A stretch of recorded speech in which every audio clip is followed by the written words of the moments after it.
Bom, como todo mundo sabe, acontece que o Instagram, quando completa 1 hora de live, ele acaba inesperadamente derrubando a conexão, né?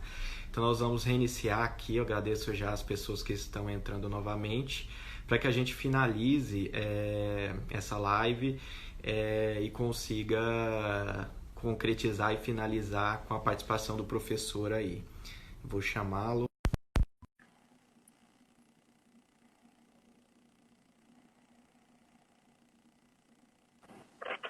Já. Desculpe, Voltamos. professor.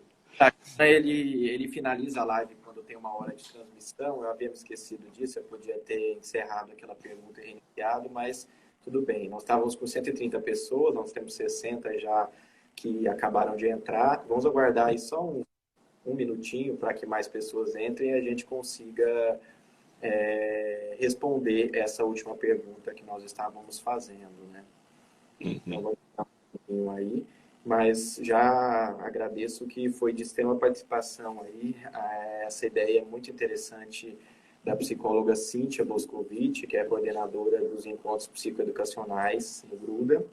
Para quem não sabe, o Gruda tem encontros presenciais psicoeducacionais, ou seja, encontros onde são dadas palestras para portadores, familiares e amigos de pessoas que apresentam depressão e transtorno bipolar. Isso é muito importante para o entendimento da doença, como o próprio professor explicou, entender do que se trata, saber o que é sintoma, saber como essas pessoas se sentem, o que elas pensam num episódio depressivo, ou num episódio maníaco, ou num episódio psicótico. É muito importante para o familiar, para conseguir entender o que a pessoa está sentindo e conseguir manejar melhor essa doença no ambiente. A gente sabe que a depressão ela tem um impacto muito grande, não só na vida pessoal e psicológica do indivíduo, mas também em toda a família, porque muitas vezes a pessoa deixa de trabalhar, a pessoa tem pensamentos suicidas e um familiar precisa estar junto naquele momento. A pessoa muda o próprio comportamento, se torna irritada, se torna ansiosa, tem crise de pânico, enfim, várias manifestações, e os familiares têm que estar preparados para lidar com isso, né? Então, agora que temos aí já 75 pessoas novamente nos assistindo, agradeço o pessoal ter voltado. Vamos continuar respondendo essa última pergunta aí sobre a depressão. O processo inflamatório, né? O processo inflamatório, ele é natural do organismo e ele se dá em qualquer tipo de agressão que o organismo possa ter, desde uma picada de inseto até uma doença médica sistêmica. E no que consiste? O organismo pode produzir substâncias chamadas de pró-inflamatórias, que elas têm o papel de proteger o organismo, elas promovem um processo de inflamação para proteger o organismo. E tem a produção de substâncias anti-inflamatórias que igualmente protegem o organismo. Portanto, há um equilíbrio entre a produção de substâncias pró-inflamatórias e anti-inflamatórias. Quando se fala em inflamação na depressão, nada mais é do que esse desbalanço na produção dessas substâncias.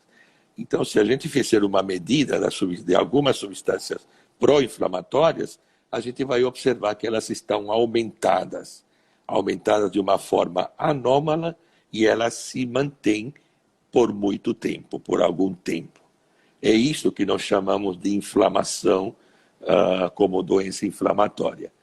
Mas, como foi colocado anteriormente, isto não é apenas uma particularidade da depressão unipolar, mas é da depressão bipolar, de doenças crônicas, como esquizofrenia, doenças reumatológicas, doenças cardíacas, enfim, várias doenças médicas sistêmicas.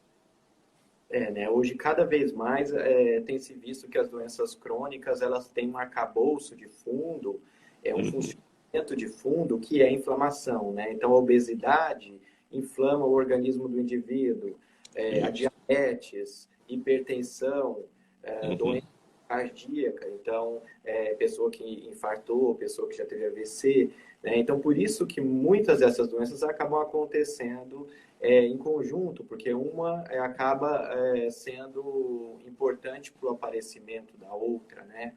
E tem coisas que são naturalmente anti-inflamatórias também, né? Isso. Então, o indivíduo que tem a rotina sono-vigília corrigida, uma rotina fixa, no horário correto, acordando, dormindo cedo e acordando cedo, ele vai desinflamar o seu sistema nervoso. Em contrapartida, aquele indivíduo que usa álcool, o indivíduo que come muito carboidrato, muito açúcar, pode inflamar o seu sistema nervoso, aumentando, né, a inflamação e contribuindo, né, para o surgimento até piora da depressão. Isso é muito interessante, né? Eu acho que a gente podia fazer uma última pergunta aqui, que a pessoa pergunta assim, e as terapias alternativas, né? Arte-terapia, massoterapia, fisioterapia, qual o papel, então, acupuntura, exercício físico, o que já tem de evidências disso tudo para o tratamento da depressão? A psiquiatria, ela se presta muito para essas terapêuticas ou pseudoterapêuticas ou medicamentos ou ervas, enfim. Isso é natural. Isso é uma coisa que existe e provavelmente sempre vai existir. Por outro lado, as intervenções todas, medicamentos, eletrochoque, estimulação magnética, psicoterapias, etc., entre outros, tem que ter evidência de que funcionam, ok? E que não trazem risco para o indivíduo. Exercício físico. Se fala muito em exercício físico, mas o exercício físico melhora a disposição em indivíduos que não têm depressão, por exemplo. Ele pode ser útil? Pode, sem dúvida. Uma atividade física ou um exercício físico pode melhorar o humor, mas isto não se sustenta ao longo do tempo, que é a diferença das medicações ou das outras intervenções com eficácia comprovada. Mas pode ser utilizado. Nós fizemos um estudo com uma outra fisioterapeuta, onde se avaliou exercício físico e depressão em um grupo controle. Não houve melhora naquele grupo que fez exercício físico e tomou medicamento em relação ao controle que tomou medicamento e não fez exercício físico. Por outro lado, houve um resultado muito interessante. O grupo que fez exercício físico tomou uma quantidade menor de antidepressivo. Então, esse é um dado muito interessante. Ele ajuda? Ajuda. Pode ajudar, sim. Mas não podemos pensar como uma terapêutica para tratar a doença. As outras questões, acupuntura, meditação, relaxamento, yoga, entre tantas outras coisas, a gente pode utilizar dentro do seguinte princípio. Elas ajudam a todos. Elas promovem, trazem benefícios para todos os indivíduos. Ok? E isto pode se somar, sim, mas não é uma indicação formal dentro do cardápio de tratamentos para a depressão. Eu gostaria que o senhor falasse a frase clássica que eu ouvi a primeira vez da boca do Dr. Ricardo, eu acho muito interessante, né? Quando a gente vai tratar a depressão, a gente tem que lembrar que cérebro a gente só tem um. Ah, Então, sim. Exatamente. Coração que infartou e eu quero um melhor remédio, aquele que tem mais evidência científica para preservar e meu coração não morrer. E quando é com o cérebro, a pessoa recorre a muitos tratamentos espirituais, eventualmente, que não tem evidências ainda.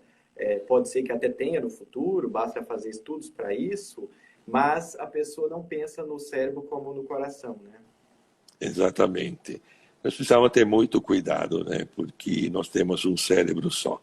Assim como você bem colocou, temos um coração só e nós merecemos o que a ciência e a medicina têm de melhor para oferecer naquele momento. Amanhã pode ser diferente, mas naquele momento, neste momento, a medicina, a ciência, a pesquisa nos traz isto. Por quê? Porque nós temos um cérebro só, nós não temos dois. Isso mesmo. Muito obrigado às 130 pessoas que estiveram nos acompanhando. Foi muito interessante. Ouvir o professor Ricardo é sempre um aprendizado. O professor Ricardo é uma pessoa muito generosa. Sempre, desde que eu entrei no Gruda, eu sempre fui acolhido com o maior dos conhecimentos. É uma pessoa também muito generosa em compartilhar isso que ele já aprendeu nos seus 35 anos de pesquisa e experiência clínica. Agradecemos muito a todos que participaram.